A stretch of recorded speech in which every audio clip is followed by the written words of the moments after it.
Bonsoir. Dans cette vidéo, on va parler de ce que la CIA a fait dans l'ombre. Des idées ignobles théorisées et testées en secret dans un programme si détraqué qu'il aurait fait pâlir certains esprits sombres des années 40.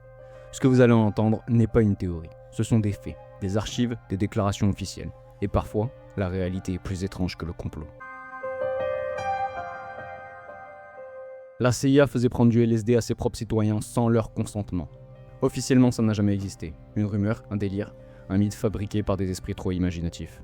Enfin, jusqu'au jour où George ouvre la boîte que la CIA pensait avoir détruite. Le 13 avril 1953, en pleine guerre froide, la CIA reçoit plus de 25 millions de dollars pour un programme tentaculaire. Tester, casser et remodeler l'esprit humain. À l'intérieur, des sous-projets entiers. Bluebird, Artichoke, Midnight Climax et des dizaines d'autres encore plus obscurs.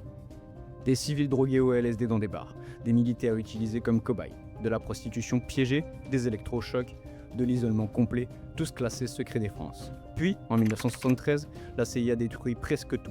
Les rapports, les notes, les budgets, 90% du programme disparaît. Et officiellement, MKUltra n'a jamais existé. Et c'est là que tout bascule. 20 ans plus tard, par erreur, un employé administratif que j'ai nommé George vide une salle d'archives vouée à être détruite. Entre deux cartons poussiéreux, il trouve des dossiers marqués « Subvention expérimentale ». Il les ouvre, page, budget, compte rendu. Le nom de MKUltra revient partout. George ne comprend pas tout, mais il comprend une chose. Ces documents n'auraient jamais dû exister. Il les transmet à son avocat et la presse met la main dessus. En quelques semaines, le mensonge de 20 ans s'effondre. La CIA laisse échapper plus de 20 000 documents internes des archives qui n'auraient jamais dû survivre. Des dérives désormais admises officiellement par une commission du Congrès. La preuve que tout était vrai et qu'il le savait. Mais ce que George a révélé, ce n'était que la surface. La pointe visible d'un iceberg immense, construit sur des méthodes qui dépassent l'imagination. Rentrons maintenant en détail dans ce qu'a fait réellement la CIA durant 20 ans. Projet par projet, niveau par niveau, expérience par expérience. Peut-on briser quelqu'un sans qu'il s'en rende compte? C'est l'idée la plus simple et la plus dangereuse que la CIA n'ait jamais eue. Tout commence avec un nom discret, Bluebird. Un mot banal pour un projet qui ne l'était pas. Leur objectif était clair, effacer la résistance, écraser la volonté, transformer un être humain en un mécanisme obéissant. On appuie, ça obéit, on relâche, ça oublie. Le plus inquiétant, les premiers tests ont fonctionné. Juste assez pour convaincre la CIA de pousser les limites encore plus loin. Il y a eu entre 200 et 600 sujets testés, et peut-être des milliers dont les dossiers ont disparu avec les archives brûlées. Dans les archives de Bluebird, on tombe sur une manière de procéder récurrente. Un jeune soldat revenu de mission, appelons-le Thomas. Thomas arrive dans un centre médical militaire pour ce qu'on lui présente comme une évaluation psychologique de routine. Ce n'est pas vrai, rien n'est vrai. Il est placé dans une pièce blanche, sans fenêtre, sans bruit, juste une lumière froide qui ne s'éteint jamais. Les agents commencent par le priver de sommeil, une nuit, 2 nuits, 3 nuits, jusqu'à que ses pensées deviennent floues, comme si sa mémoire se décollait d'elle-même. Ensuite viennent les injections. Barbiturique pour l'écraser, amphétamine pour le réveiller brutalement, et entre les deux, des scènes d'hypnose et les mêmes phrases sont répétées encore et encore. Ce n'est pas toi qui parles, laisse-toi faire. Ce souvenir n'est pas à toi, oublie-le. Oublie-le. Jusqu'à que sa volonté se fissure. On lui pose des questions simples, puis des questions sensibles, puis des questions qu'il n'aurait jamais dû accepter de répondre. À un moment, Thomas commence à parler tout seul. La voix est la sienne, mais les mots ne lui appartiennent plus. Et à la fin, quand les agents le relâchent, il ne se souvient de plus rien. Rien des questions, rien des réponses, rien des ordres glissés dans sa tête pendant qu'il flottait entre l'épuisement et la transe. Voilà ce que c'était Bluebird. Briser quelqu'un sans laisser de traces, le pousser à parler, à obéir, à trahir même. Puis le renvoyer chez lui avec l'illusion que rien n'avait été vécu. Et au sein de MKUltra, ce n'était qu'un sous-projet parmi d'autres, une étape, un brouillon, un prototype d'horreur. Ce qui vient après sera pire, bien pire. La CIA ne vise plus seulement à faire parler un homme, mais à le réécrire. Leur illumination était simple. La pire torture, c'est le silence. Artichoke est né d'une obsession. Voir combien de temps un être humain peut rester seul avant que sa propre pensée ne se retourne contre lui. Ici, on ne brise pas un esprit, on le laisse s'effondrer tout seul. Dans le dossier Artichoke, on retrouve un civil arrêté à l'étranger, un homme ordinaire. Pas un espion, pas un soldat, juste au mauvais endroit, au mauvais moment. Il est conduit dans une pièce minuscule, pas de fenêtre, pas de bruit, pas d'horloge. On lui retire ses lacets, sa montre, sa ceinture, ses repères. Puis on ferme la porte. La CIA appelle ça la privation sensorielle progressive. En réalité, c'est laisser quelqu'un seul jusqu'à ce qu'il se désagrège. Les premières heures, il parle tout seul, il répète son nom, il essaye de garder le fil. Le deuxième jour, il perd la notion du temps. Plus d'aube, plus de nuit. Juste une lumière artificielle qui écrase la pensée. Le troisième jour, il entend des voix, des pas, des chuchotements, des bruits inventés par son cerveau pour survivre au silence. Le quatrième, il supplie. Pas pour sortir, pour entendre quelqu'un. N'importe qui, n'importe quoi. Quand un agent entre enfin, il s'effondre. Il parle trop vite, trop fort, comme si sa propre voix était devenue une drogue. Et c'est là que la CIA intervient, à cet instant précis, quand la solitude a mangé l'identité. Il pose une question, puis deux, puis 10. Et le civil répond.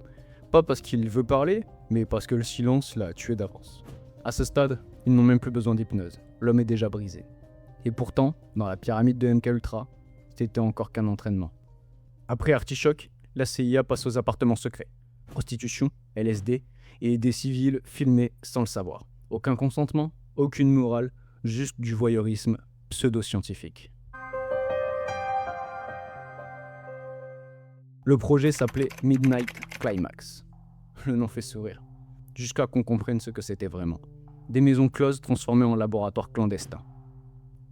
À San Francisco et à New York, la CIA loue des petits appartements, installe des miroirs sans teint et place des caméras derrière le verre. Des agents recrutent des prostituées, leur donnent de l'argent et leur demandent une seule chose, amener des hommes à l'intérieur. Des civils, des pères de famille, des gens ordinaires somme toute. Une fois la porte fermée, les femmes versaient discrètement quelques gouttes dans un verre. Du LSD. Le trip commençait, mais le cobaye n'en savait rien. Et dans la pièce d'à côté, les agents assis sur des tabourets notaient tout. Filmer tout. Chaque geste, chaque réaction, chaque panique, chaque perte de contrôle. Pourquoi me direz-vous ? Parce que la CIA voulait comprendre comment manipuler quelqu'un au moment exact où il perd pied. Comment orienter une conversation, comment implanter une idée, comment pousser un individu à parler ou à obéir.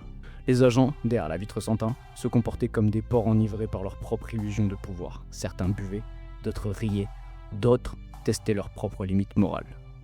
C'était une expérience humaine déguisée en soirée privée. C'est que ça a duré plus de 10 ans, sans qu'aucune autorité ne s'en mêle, sans qu'aucune plainte ne soit entendue, sans qu'aucun cobaye ne sache un jour qu'il avait été utilisé. Midnight Climax, c'est le moment où MKUltra assume pleinement ce qu'il est devenu. Un laboratoire sans éthique, où le plaisir, la drogue, la manipulation et la science déviante se mélangent dans la même pièce. Et pourtant, ce n'était toujours pas le pire. Le prochain projet, c'est la pratique. Et la pratique était sale.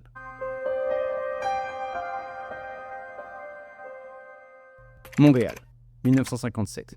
Dans l'hôpital Allan Memorial Institute, dans la salle 4, le docteur Ewan Cameron, psychiatre respecté et chef de clinique. Il observe une femme de 30 ans. Une vie simple, stable, silencieuse, réduite à presque rien. Elle est assise sur le lit, droite. Mais son regard ne s'accroche à rien. Ses mains tiennent un livre qu'elle ne lit plus. Les mots glissent sur la page, comme si son cerveau avait oublié comment les attraper. Quand la porte s'ouvre, elle tourne la tête avec un sourire qui ne va nulle part. Son mari est venu la voir 3 fois. À chaque visite, elle a accueilli comme un inconnu aimable. Aucune reconnaissance, aucune émotion, juste une politesse mécanique. Lorsqu'il lui demande son prénom, elle cherche, longtemps, puis baisse les yeux. Cameron, lui, ne voit pas une tragédie. Il voit un résultat.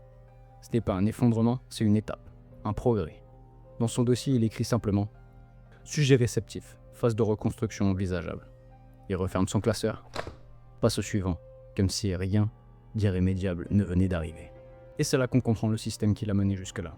Il appelle ça le dépatterning.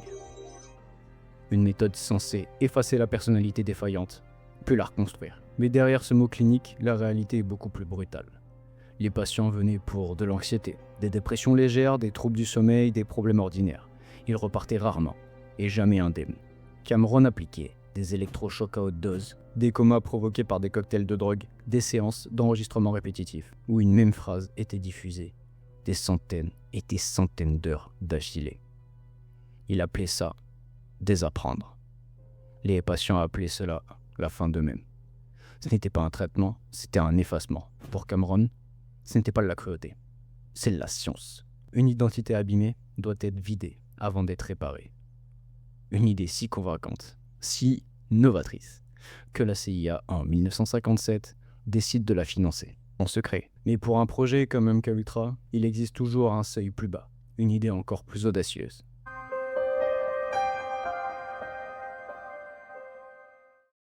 Dresser l'homme pour qu'il devienne le meilleur ami de la CIA. Grande idée, n'est-ce pas? C'était le projet le plus simple, le plus pratique. Non plus casser quelqu'un, mais lui installer un réflexe.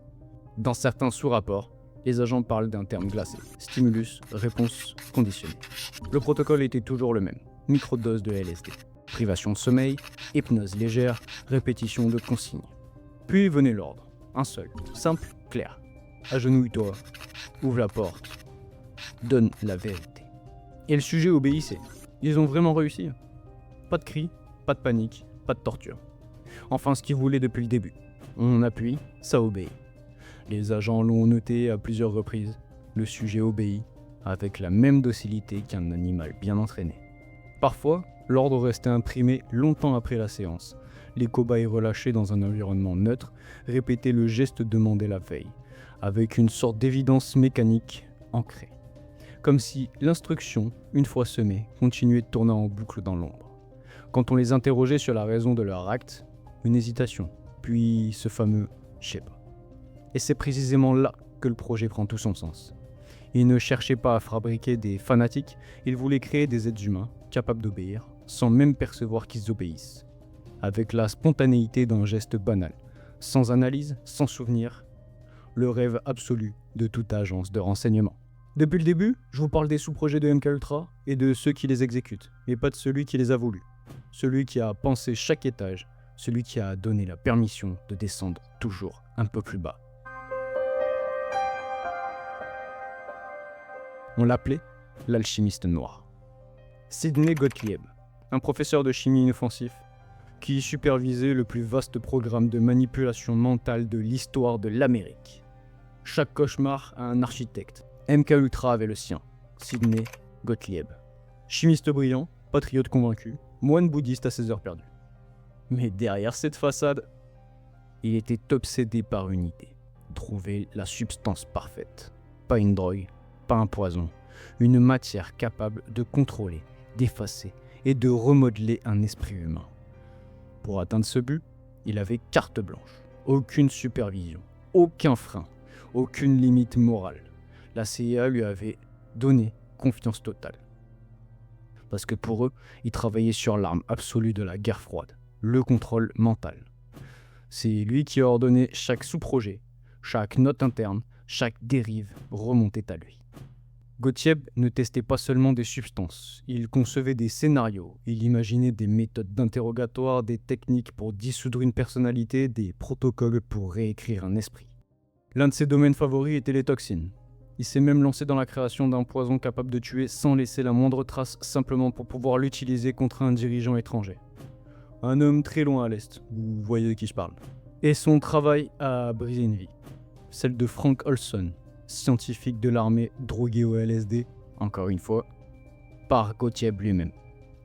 Quelques jours plus tard, Olson tombe d'une chambre d'hôtel du 13e étage. Un suicide, selon la version officielle, un accident, d'après d'autres, un meurtre déguisé, selon sa famille.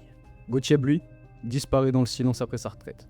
Il part vivre dans une ferme, fabrique du fromage de chèvre et médite tout seul, dans les bois, comme si son passé avait été effacé avec soin.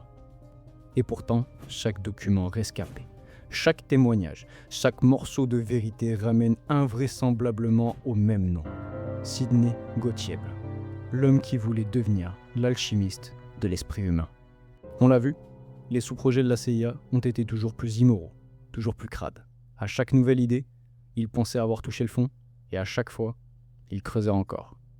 Jusqu'à finir par se dire qu'il valait mieux tout effacer. Alors, en 1973, M. Richard Helms, directeur de la CIA, a signé l'ordre, détruire toutes les archives de MKUltra.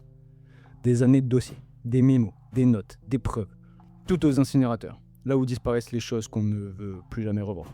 Mais apparemment, même pour ça, ils s'en sont montrés incapables. Parce qu'au lieu de tout faire disparaître, environ 20 000 documents administratifs ont survécu, par erreur ou par remords, perdus dans un centre d'archives oublié, jusqu'à ce que 20 ans plus tard, celui qu'on a appelé Georges tombe dessus par hasard. Et là, tout remonte. MK Ultra, ses méthodes, ses sous-projets, ses victimes et les noms de ceux qui avaient juré que tout avait été détruit. Le plus fou, ce n'est pas l'ampleur du programme. Le plus fou, c'est que personne n'a payé. La seule facture, ce sont les innocents qui l'ont payé. Ceux qui ont été traumatisés, manipulés, brisés, salis ou tués. Et ça, ce n'est que la partie qui est restée visible de cet iceberg. On rit des complots jusqu'au jour où ils sont révélés. Et ce qui est amusant, c'est qu'il existe déjà des dizaines de conspirations prouvées dont vous n'avez jamais entendu parler. Et autant d'autres jugées ridicules qui finiront peut-être par être confirmées ou découvertes par accident. Alors n'oubliez pas, comprendre, c'est voir autrement.